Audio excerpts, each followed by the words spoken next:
আসসালামু আলাইকুম রহমতুল্লাহ। আলহামদুলিল্লাহ, আমাদের এলাকার রায়পুর কেন্দ্রীয় ঈদগাহ ময়দানের সৌন্দর্য ফুটিয়ে তোলার জন্য ছোটো বড়ো সবাইকে অসংখ্য ধন্যবাদ, যাদের অক্লান্ত পরিশ্রমে আজকের এই সৌন্দর্য। ঈদকে সামনে রেখে হচ্ছে আমাদের এই আয়োজন। এখানে ছোটো বড়ো সবাই কিছু না কিছু ছোটো ছোটো কাজ করে হলেও সবাইকে হাতে হাতে হেল্প করেছে। তো এরকম সৌন্দর্য ফুটিয়ে তোলার জন্য সবাইকে আবারও ধন্যবাদ জানাই। আমাদের লেলাঙের মধ্যে আলহামদুলিল্লাহ ন্যাচারাল একটা ভিউ দেওয়ার চেষ্টা করছি আলহামদুলিল্লাহ সবাই মিলে। এখানে কোনো প্যান্ডেল বা কোনো কিছু করা হয় নাই, জাস্ট সবাই এগুলো নিজের হাতে তৈরি করে হচ্ছে আমরা সৌন্দর্যটা ফুটিয়ে তোলার চেষ্টা করেছি।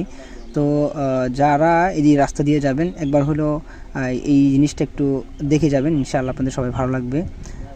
তো এইখানে অনেক ছোটো ভাইরা, আমার ফ্রেন্ডরা, ছোটো ভাইরা সবাই অক্লান্ত পরিশ্রম করেছে এগুলো করার জন্য। অনেক দিন যাবত ধরে তারা না ঘুমিয়ে এই জিনিসটা ফুটিয়ে তুলেছে।